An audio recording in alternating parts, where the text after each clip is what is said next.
welcome to the first of the Vincent's tax updates for 2024. Just like to introduce myself. My name is Kim Reynolds. I'm sorry, I have a technical issue. There you go. My name's Kim Reynolds. I'm tax director here at Vincent's, and I've disclosed on the slide here my contact details if you'd like to get in touch with me with any queries that you might have following today's session. But as always, if you want to reach out to your Vincent's advisor, and if you've got any queries particular to your circumstances, then we can talk about how the issues talked about today might impact on yourself. In relation to that, just an important disclaimer before we get too far into it, that just looking at the information that we're talking about today is going to be general in nature. You know, it's an update based on certain things that have happened over the recent months in the area of tax legislation, rulings, cases, etc., and some announcements.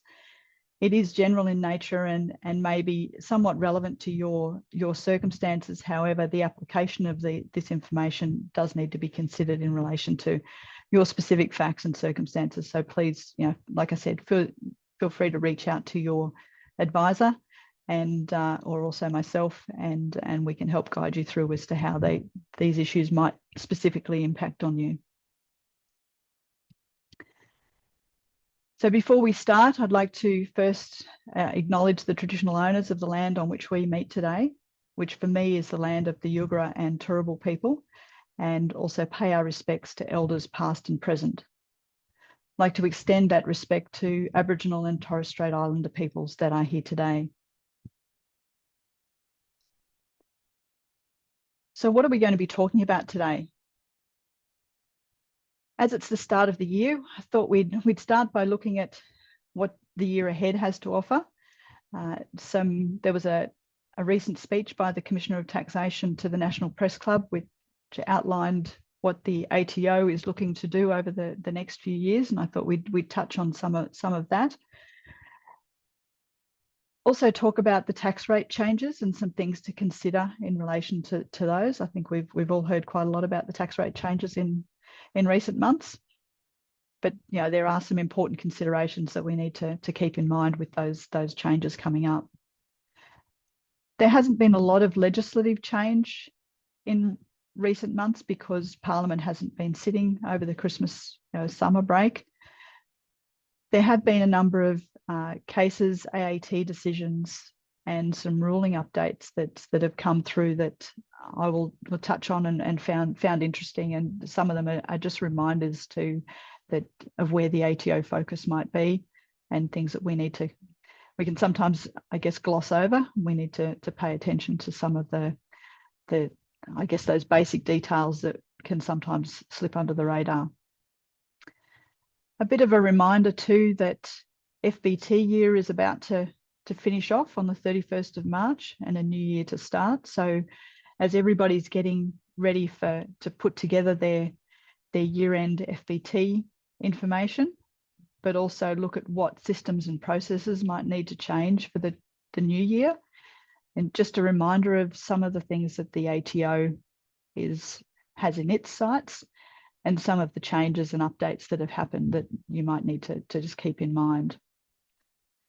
We'll also have a look at some announcements that have been made both by the government and by the ATO that we need to bear in mind as we get closer towards the end of the year. And the last point that I've put on there is tax governance. I think I've seen over the last couple of years, but definitely in the last 6 months or so, an increased focus by the ATO on tax governance, not just at let's say the big end of town, but also filtering down into the SME space. It's not just about keeping records and source documents relating to evidence, a purchase of a property or the sale of a property, for example, but it's how decisions are made and how advice is applied in relation to your particular affairs that the ATO is definitely having more of a focus on And from a discussion I was having with an ATO, a senior ATO officer the other day, I think that the focus is not going to go away.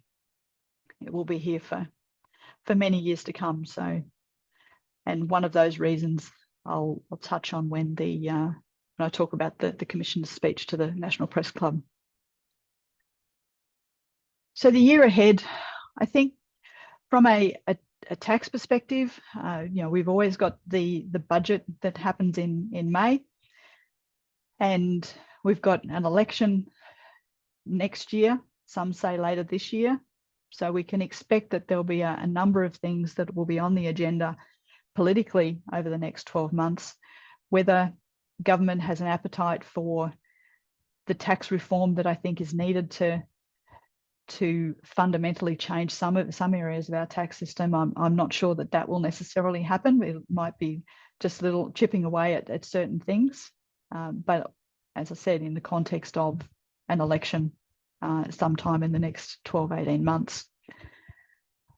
Where I think we might see some changes in not only the way that we as practitioners operate, but also how we interact with our clients and how the ATO interacts with both, has come out of the various announcements and discussions that have been had over the last 12 months in relation to the government confidentiality matters and the burden or the obligation on tax agents to ensure that they uphold their code of ethics, not only to clients but also to other stakeholders that they interact with.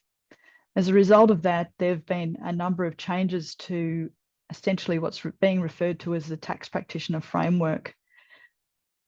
Some of those are going to impact on practitioners, like I said, on a day-to-day basis, but they will also impact on how we interact with others.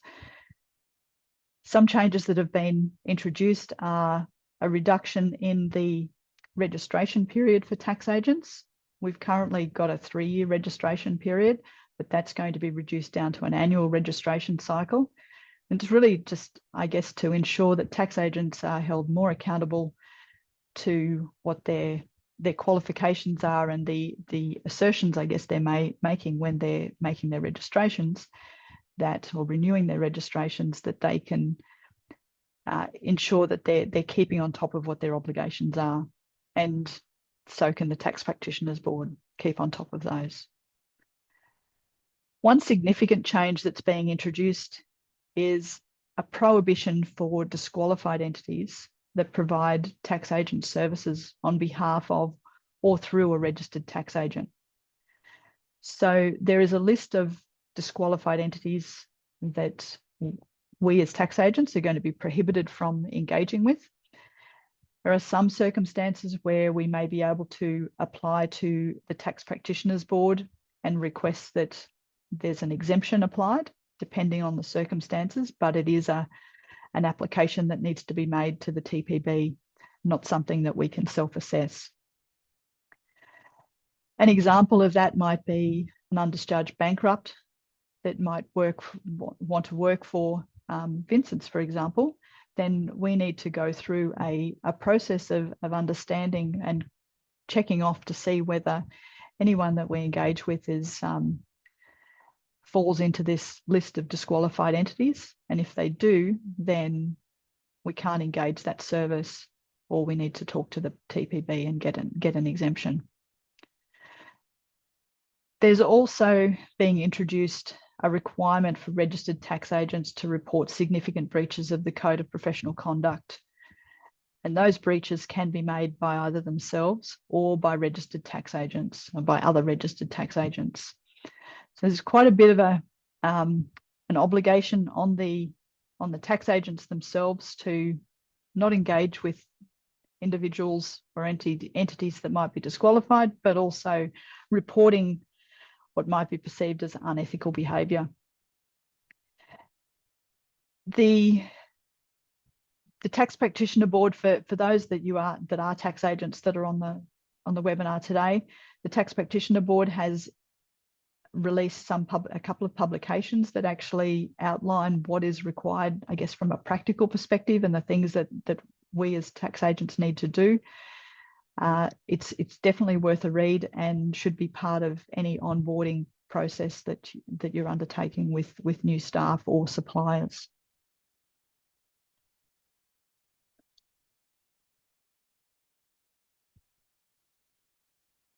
In addition to the increased obligations on tax agents, tax practitioners, there's also a bill that's been introduced to Parliament referred to as the Tax Accountability and Fairness Bill.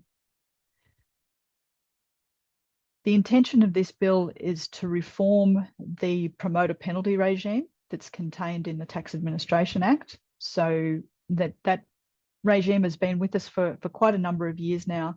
And as with all of these things that are looked at, intended to have a particular consequence for those that are impacted by it, they do need to be updated every so often. So I think over the last 12 months, there's been some reflection made as to whether the promoter penalty regime is still fit for purpose.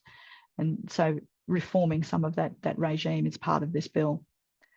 There's also an increase in the scope of the whistleblower protection regime that's in the Tax Administration Act. And one of the issues that the government and the tax office came up against when they were dealing with the confidentiality matters that they've been dealing with on government consultation processes recently, related to the ability for different government departments to disclose information to other departments. So this bill will also enable disclosure and on-disclosure of information that relate to breaches of government confidentiality. I think the last 12 months has probably shown that the Tax Practitioner Board probably doesn't have the teeth to be able to sanction tax practitioners in the way that people thought that they maybe were able to. So there is a change, or there are changes to the rules governing how the TPB can conduct its investigations and the public information that it can release on its public register. There's a consultation paper that's currently been released by Treasury that's seeking feedback on a number of measures, proposed to broaden the ability for the TPB to sanction particular tax agents that might fall foul as well.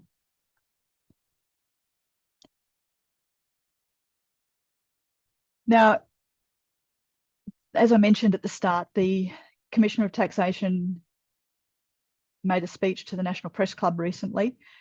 It was his last speech as Commissioner of Taxation, so we are getting a new Commissioner of Taxation. And during the speech, the Commissioner reflected on where the tax office has come from during his term and where it's going to, over the next few years. And some of the highlights, I guess, that I picked out were in relation to how the ATO is adapting to the changes in technology and how they're obtaining information. I think we've all seen an increase in the amount of information that the ATO is able to obtain, either through data sharing or mining of data and just making connections between data that they have over recent years. I think that's really only going to increase. But the Commissioner said that the next part of the ATO's modernisation journey, as he called it, is going to include being fully digitalised by 2030. And part of that is essentially offering what's been referred to as real-time tax reporting and payment information, probably similar to what we've seen in the STP environment, that data will flow from taxpayers to the tax office more naturally. He did say that without extra effort or intervention from them, we'll see how smooth the system is as it gets implemented. But I I expect that over time it will become more seamless, that information is exchanged between taxpayers and the tax office.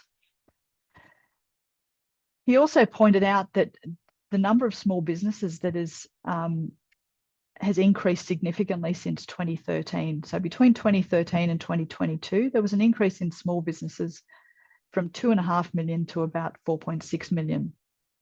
And also the number of salary and wage earners that are also deriving income from a business has increased as well.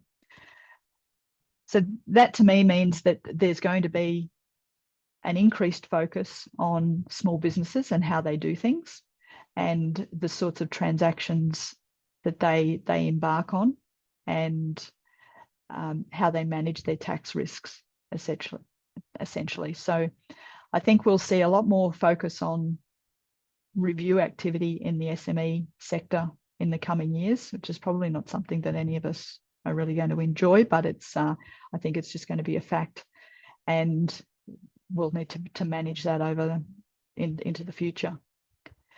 The ATO also said that the cost of them collecting every $100 of tax has reduced since 2013 from 91 cents to 54 cents. So I guess that's with the introduction of more technology and being able to make connections with data that they have, becoming more efficient in the systems internally. And with that, reduction in cost, there's also the ability for them to look more widely as well, and have the budget to be able to look at other issues that they may not have previously had to focus on because they couldn't afford to. The Tax Avoidance Task Force, I think we've all seen that over recent years there's been an increased presence of this task force. Definitely in the media, they're making it more publicised. The ATO has secured, or that task force has secured, about $30 billion in additional tax revenue from multinational organisations, large public and also private businesses during that time. They've also implemented a process where, and this is mainly at the top end of town at the moment, but as I said, it may filter through to other sectors in the future, where the ATO and the taxpayer entity essentially discuss what the tax treatment is of their operations and particular transactions in the operations, and agree to treat them a particular way. So that then, I guess, reduces the tax risk for the entity's perspective, but also from the ATO's perspective, because they know what the taxpayer is going to be disclosing.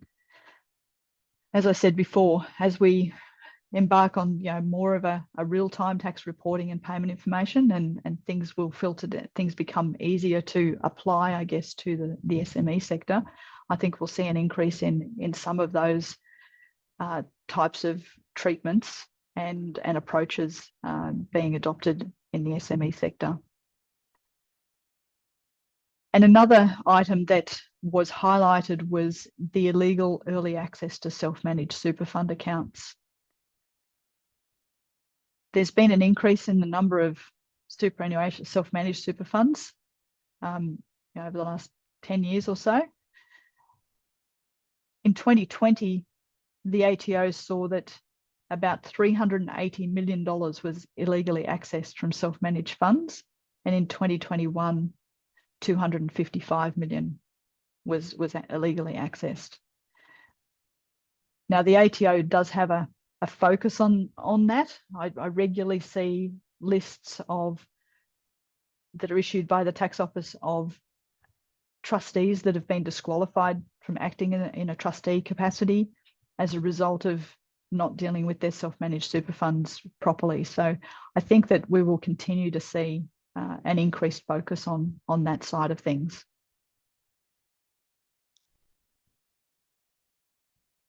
So as I said at the start, one of the things that we've definitely heard a bit about over the last few months is the tax rate changes, and whether the stage 3 tax cuts should be left as they were, or they should be changed. They have been changed. So I've listed there on the slide the current 23-24 rates. The column in the middle is the stage 3 tax cuts as announced by the previous government. Excuse me. And the last column is the stage 3 tax cuts as per the current government. Excuse me. So as you can see, one of the most, I guess, major changes was that we've now dropped the 19% tax rate and now have a 16% tax rate that's put in instead. The 32.5% rate still has been, 32.5% rate's been dropped. The 37% rate is going to move from, excuse me.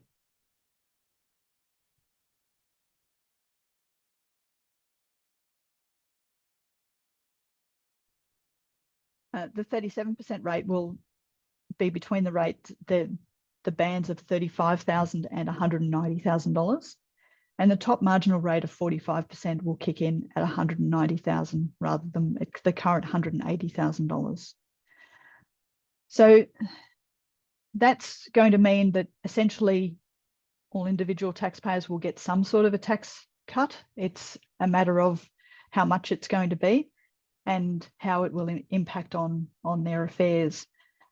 So it'll be something that we need to think about as tax planning season comes up, but we also need to think about, I guess, a few other things. We'll do a specific tax planning session, a webinar in the next couple of months, but just to, I guess, some food for thought for people as we get towards the 30 June, just some think about what the impact of those rates will have on whether your income, when your income is disclosed and when deductions might be claimed.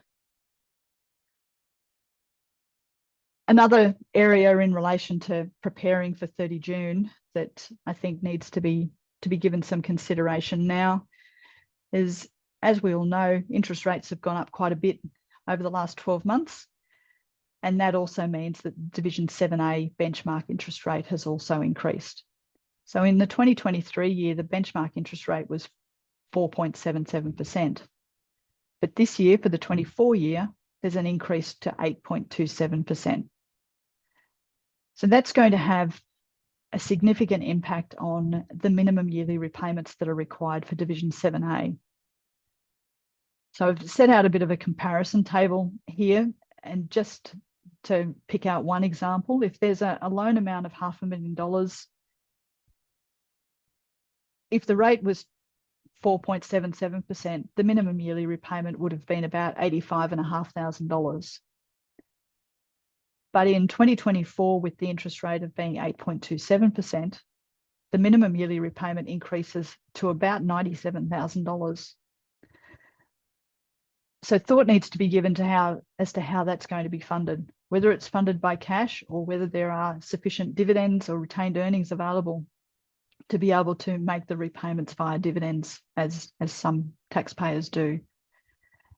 Probably not something that can be thought of at, the middle of June or the 29th of June, particularly if cash payments need to be made. So giving some thought to that as to how it's going to impact on the next few months and these repayments. So just a couple of things just to plant some seeds at the start of the calendar year, but in readiness for the end of the financial year, starting to think about how the tax rate changes will impact on income and deductions falling into this year or next year.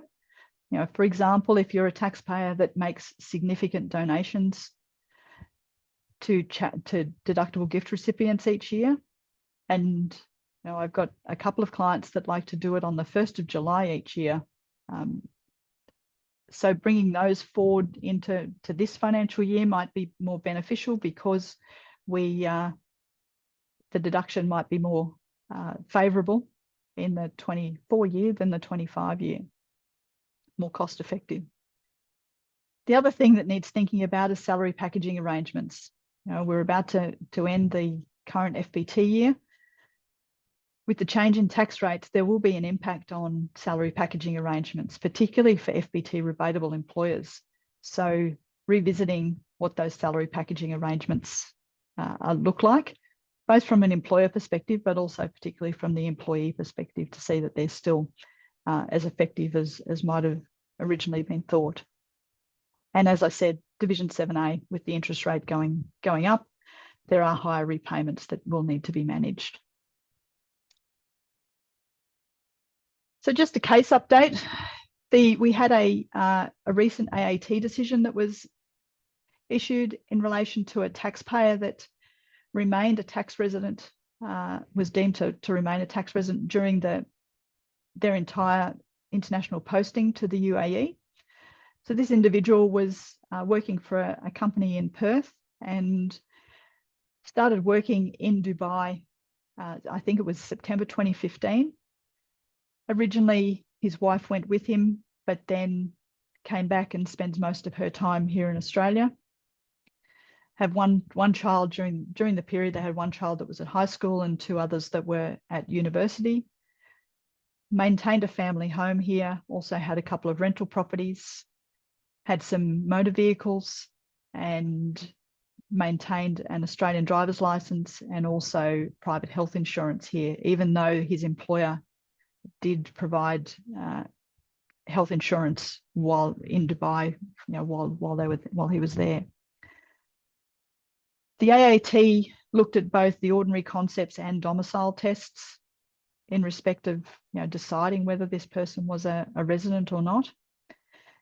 And under the ordinary concepts test, really looked at the fact that he had numerous ties to Australia, including maintaining the home. When he took annual leave, I think all but 1 year, he came back to Australia and spent his time here. His future plans were to retire in Australia. Like I said, he had the vehicles here that were readily accessible to him when he returned. His visa in the UAE allowed him to live there and have accommodation there for the duration of his employment. So if he lost his employment, he wasn't able to remain in the UAE. And as I said before, he had Australian health insurance. So all of those things, together with the fact, and from a domicile perspective, his intention was to come back to Australia. So he hadn't really made a domicile of choice elsewhere, and probably wasn't able to as far as the UAE is concerned, because he wasn't able to remain there outside of his employment. The AAT decided that he was a tax resident of Australia for the period. Now, our residency rules are very grey and very fact specific. So there's a consultation paper available that talks about more of a bright line test, but it's not legislated yet. Hopefully that will make it easier for us to make decisions as to whether, and determinations as to whether somebody is a tax resident or not. But at the moment, we're still dealing with the current tests and looking at each particular taxpayer's circumstances and applying it to the law, but also based on the extensive case law that we've got in this area these days. So just something to keep an eye out for, and just be aware that it's not as simple as I haven't been here for 183 days, so therefore I'm not a resident. That's not necessarily going to be the case. Another interesting case was another AAT decision, was a situation where a taxpayer really didn't make a distinction between a private company that he operated through and himself. So as far as funds were concerned, he pretty much treated the company bank account as his own bank account. The ATO issued default assessments due to non-lodgement of returns, and the taxpayer argued that the company bank account was essentially his. The company wouldn't exist if it wasn't for him, which, outside of a tax sphere, I guess he's got a point, but not relevant in this case. He argued that the withdrawals that he made from the company were loan repayments.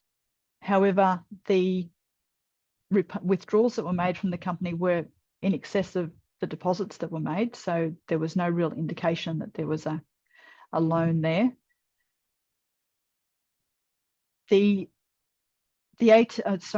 taxpayer also argued that there was no distributable surplus, so there could be no Division 7A consequence, no deemed dividend for Division 7A purposes.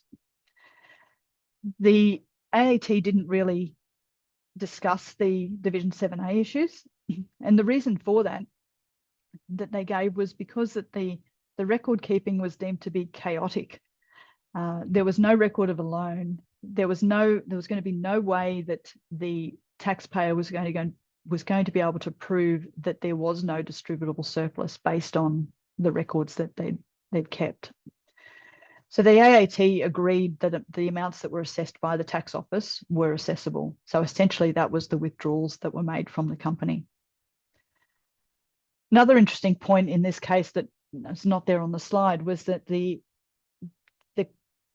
taxpayer mentioned that one of the reasons for using the company's bank account was because he didn't want to use a personal bank account due to New Zealand Inland Revenue possibly becoming aware that he had child support obligations and whether he had funds available, which was an interesting approach, I thought, particularly given that governments and revenue authorities tend to share some information around the place.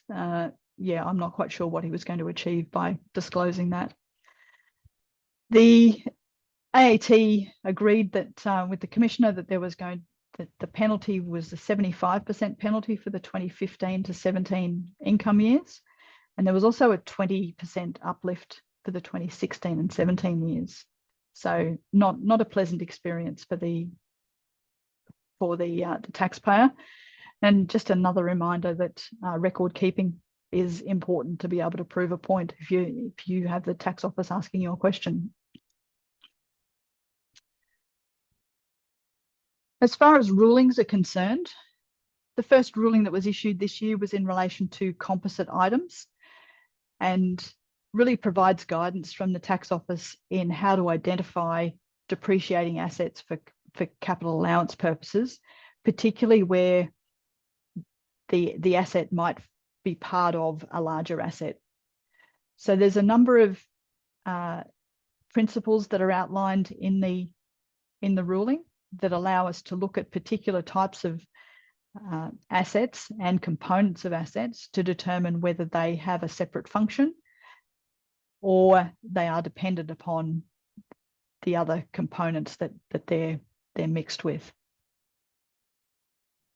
There are a number of examples included in this ruling, and it's an interesting ruling to go through. I think that when I first saw it, I thought, okay, well, that's going to be larger, I guess, infrastructure that they might be talking about. But some of the examples include, there is a large infrastructure example in there about a construction of a railway, but there's also the desktop computer system and a GPS system for a car.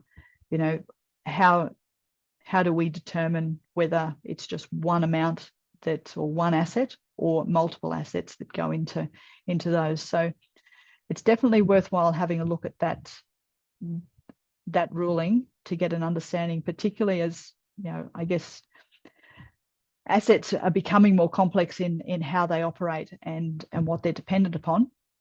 Whether those components can be treated as separate depreciating assets is an important consideration. And the ruling also touches on if improvements are made to particular assets, then whether those improvements can also be regarded as separate depreciating assets rather than just another element of the existing asset. Now, the deductibility of self-education expenses that are incurred by an individual has been an issue for as long as I can remember. There was a draft ruling issued last year. It was the first draft of 2023. This ruling finalises that draft and also replaces two tax rulings that were issued back in 1992 and 1998, essentially setting out the Commissioner's position in relation to the deductibility self-education expenses. The ATO does recommend that this ruling be read in conjunction with TR 2020/1, which talks about the general deductibility principles for work expenses. And just to see that they align, because the approach taken, there's nothing new, I guess, in this ruling, in the sense that they're not expanding the types of expenses that can be deducted by an individual and claimed as self-education expenses, but it just updates essentially the current thinking, and based on case law that's happened since the issue of those rulings back in the 90s. So it looks at how the ATO is going to approach the deductibility of self-education expenses.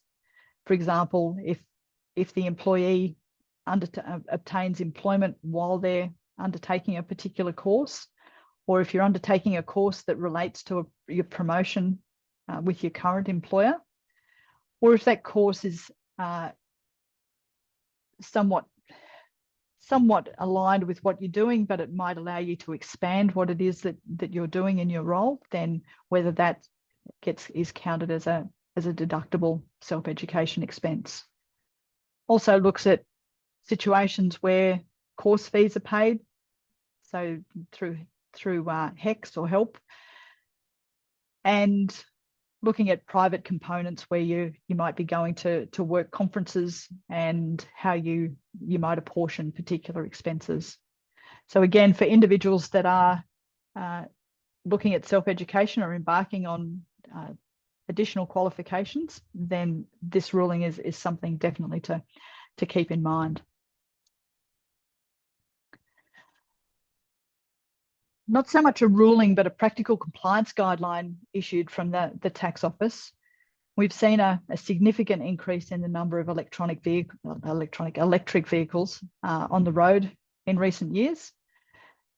And as a result of that, the government and the tax office need to think about how the use of those vehicles gets dealt with from whether it's a car registration perspective or a taxation perspective and the like. So there's a lot of thought going into how to deal with electric vehicles, and thinking about it from a deductibility perspective, with expenses that you incur in relation to a petrol car. You might be able to claim fuel expenses. For FBT, there are certain measurements and calculations that can be done depending on the type of vehicle that you've got and the size of vehicle. Electric vehicles are different again. So they're going to be charging using electricity. So how do we do that? It's not something that's necessarily very easy to measure on a day-to-day basis, unless we're always checking in on our meter and got nothing else going in the house. So the ATO has recommended a methodology to calculate the cost of electricity that's used for charging in the electric vehicles. You can choose whether to use that methodology that's in the PCG or use the actual cost. The important, I guess, point to make here, though, is that if you are using, well, either way, you do need to keep appropriate records to make sure that you can support the approach that's taken. The guidance, the practical compliance guideline, applies for FBT purposes from the 1st of April 22 and for income tax from the 1st of July 22. There was an issue that was acknowledged by the tax office about whether drivers of electric vehicles would have records of their odometer readings at the appropriate times. And the ATO has said that for the start of this FBT year, and also this tax year, that it's not critical that you have an odometer reading, but you need to be able to estimate what that odometer reading was based on other information that might be available. So service records, etc., might allow you to work out what that is, and also allow the tax office to be able to work out what that is. Important also to remember that the this doesn't apply to plug-in hybrid vehicles or other vehicles that aren't zero emission vehicles. We're still awaiting some real clarity on how we deal with those.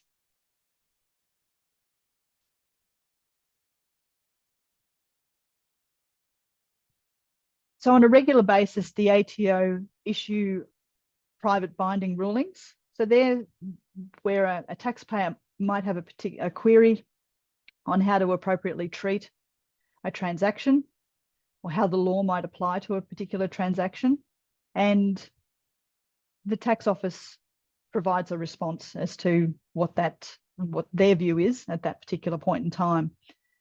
It's interesting to look at some of these ruling requests because it shows where the taxpayers' focus changes as taxpayers and as advisors, where our focus changes, but also can demonstrate how the tax office can change its view over time and the things that it's considering. One of the rulings I looked at this month was in relation to the Connected With test. Now, this is a test that originally came about because the Commissioner was trying to, well, the legislation required us to consider all the entities that were connected with an entity that was trying to take advantage of the small business CGT concessions. The use of that test is now sort of expanded and become part of the aggregated turnover test, so impacts on small businesses, and also whether an entity is regarded as a base rate entity, so as to what tax rate they use. And the ATO was asked to consider in this case the control of the entity in a situation where the shareholder held more than 40% of the shares in a company but less than 50%. So in those circumstances, you can go to the Commissioner and ask for the Commissioner to exercise their discretion to say that you did or did not control the entity based on your shareholding percentage. The question arose as to what the nature of the control was that was relevant for the Commissioner's discretion. And the Commissioner has said that it's really focusing on the control over matters that are typically associated with the ownership of a business entity. So things like their entitlement to income and capital, the participation that they might have in decision-making on key matters that affect the funding and the structure and the company constitution, etc., and high-level management of the overall structure. However, things like control over managerial functions were of limited relevance to the question of control of the entity because those functions essentially could be undertaken by an employee of the organisation, not necessarily by one of the shareholders. So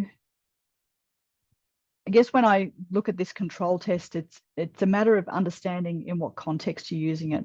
Use of the word control in day-to-day language might mean one thing to us, but in a tax context, it can mean something very different. And even within a particular test, you need to consider what type of control you are exercising or you have. The other ruling, private binding ruling that I came across was in relation to franking credits and trusts that don't have family trust elections in place. Family trust elections are quite complex beings, and putting them in place can be advantageous, but it can also cause a lot of headaches. One of the reasons we might put a family trust election in place is to allow franking credits to flow through from a company through a trust to the ultimate beneficiaries. Now, in this private ruling, we had a unit trust shareholder that had discretionary trust unit holders. The discretionary trust unit holders had put family trust elections in place, but the unit trust didn't. I think that I won't go through the detail of what this ruling talked about, but I guess it's a lesson in not assuming that a unit trust will be able to pass through franking credits to unit holders, even if those unit holders, in this case, made family trust elections themselves. There are some quite detailed steps required to work out whether the trustee of a unit trust will be what's referred to as a qualified person to allow the credits to flow through from the company through the unit trust to those other discretionary trusts. So in considering whether, firstly, whether a family trust election can be made, sometimes a unit trust can pass the family control test to make and therefore be able to make a family trust election. But in some cases, it may not be appropriate or even possible to do it, particularly where there are different family groups that are involved.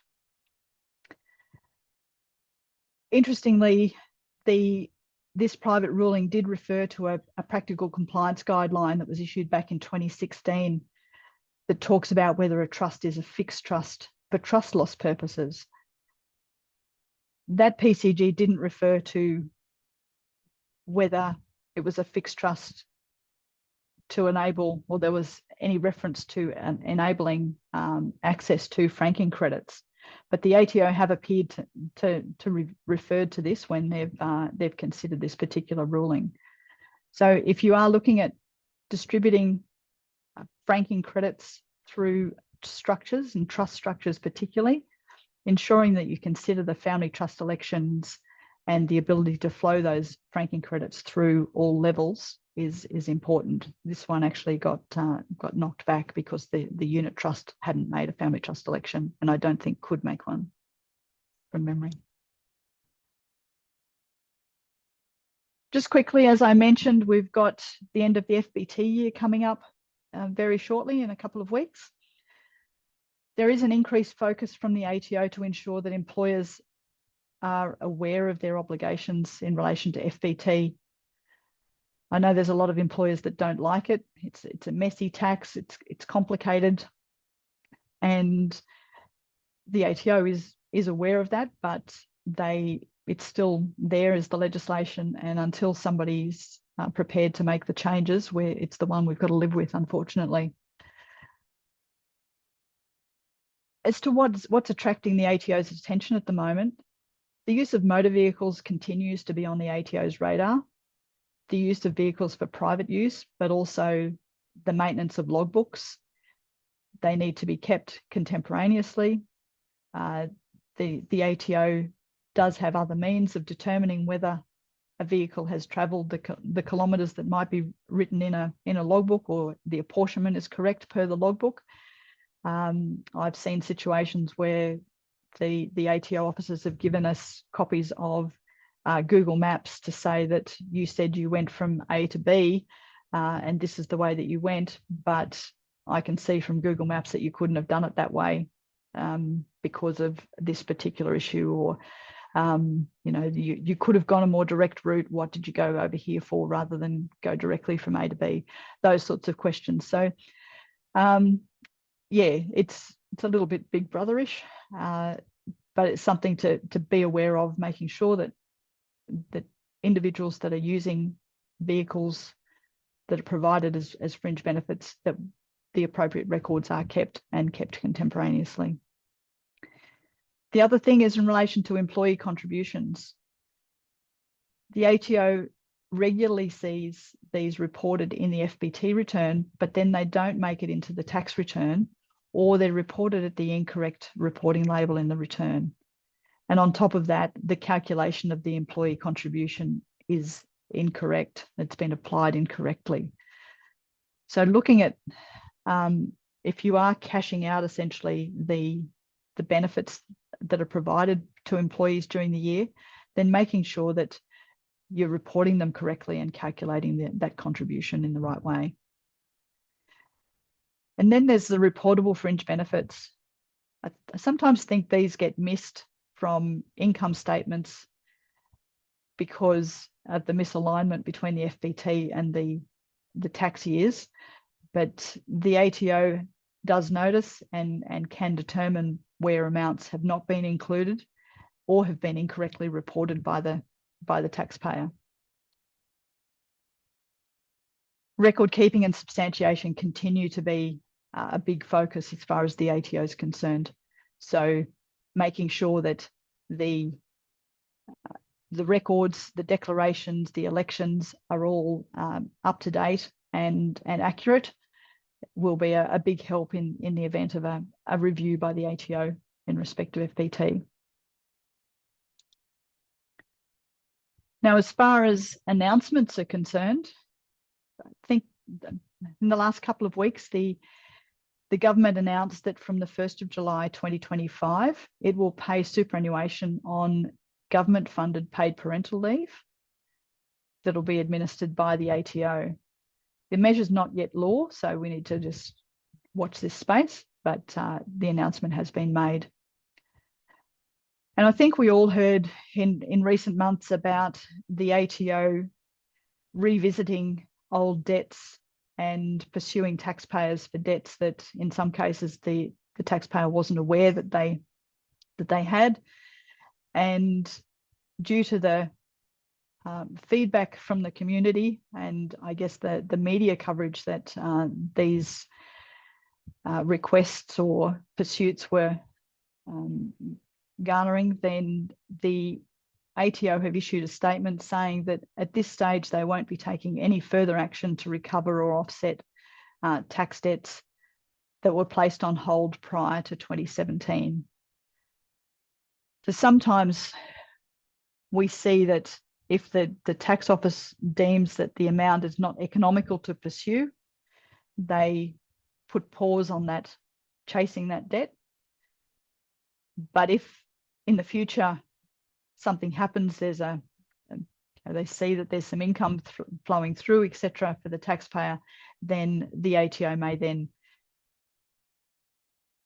enliven that particular debt and request that the taxpayer pay it or apply it against a refund that they may have owing. So the ATO is not going to pursue the ones that have been placed on hold prior to 2017.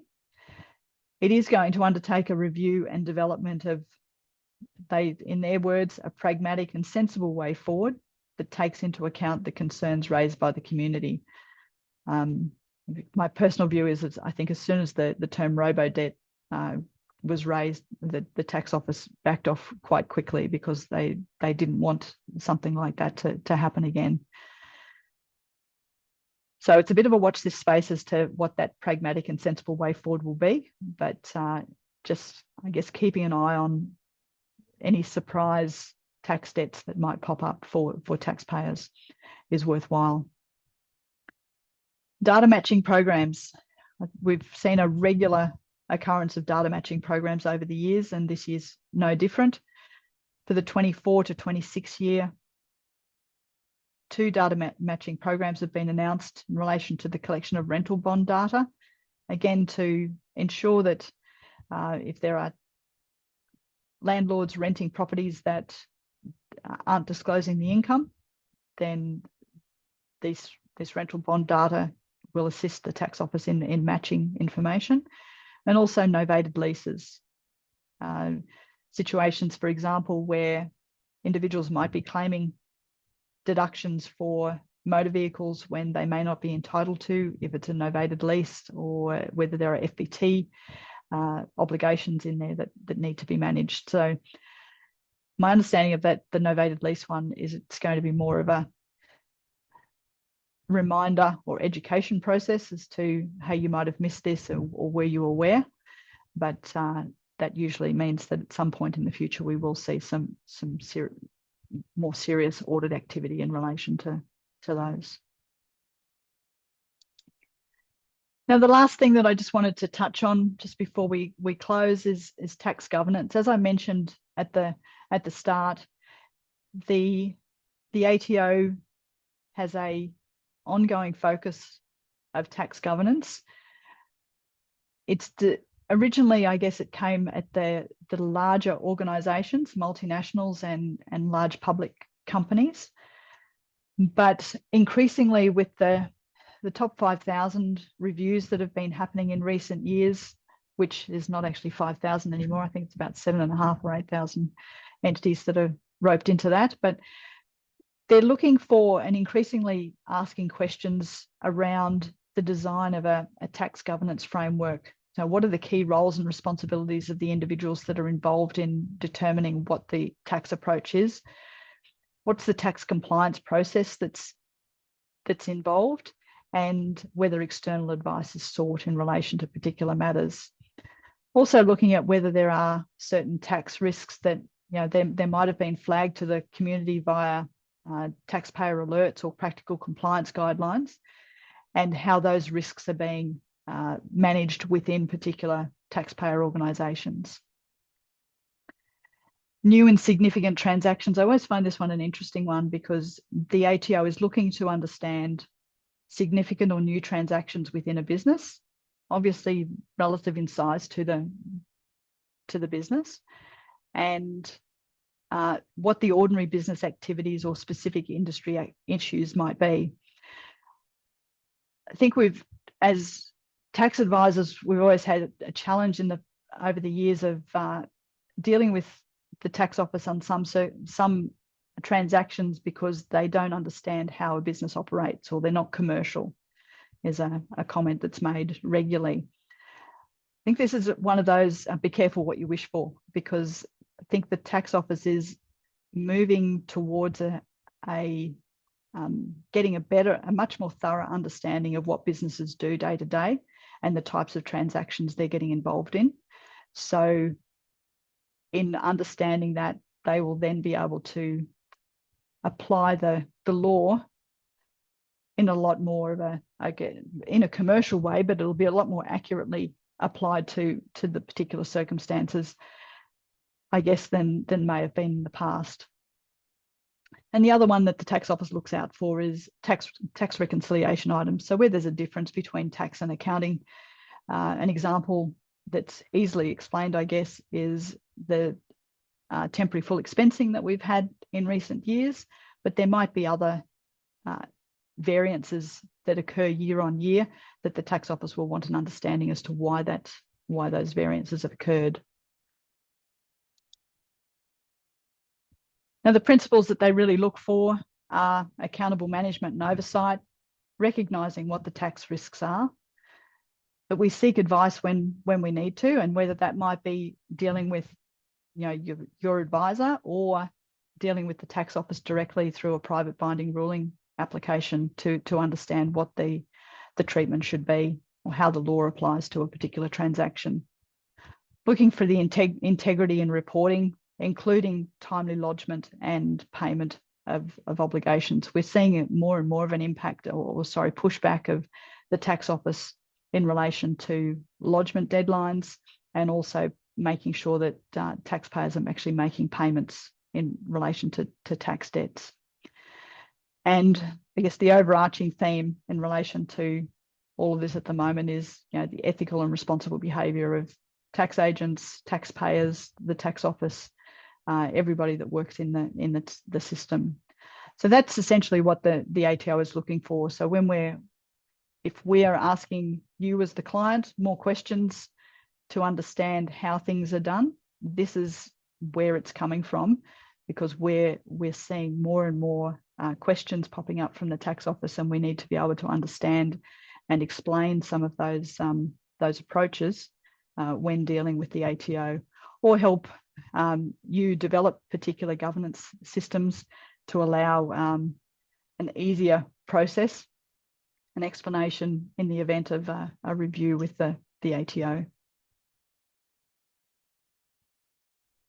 Okay, well, that's all from me today. So if you've got any questions, particularly tax technical questions, feel free to shoot them through to me or via your normal Vincent's advisor, and then we can work through how any of these things may impact on your affairs. If you've got any other financial type needs, then we've got a number of different business units within the Vincent's banner. So if there's something that you need, I'm sure that there's somebody in our firm that can assist. And if not, we've got a fairly large referral sort of network, so we can put you in touch with somebody that may be able to help you. So with that, thank you everybody for attending, and I look forward to catching up with you next time. Thanks very much. Bye-bye.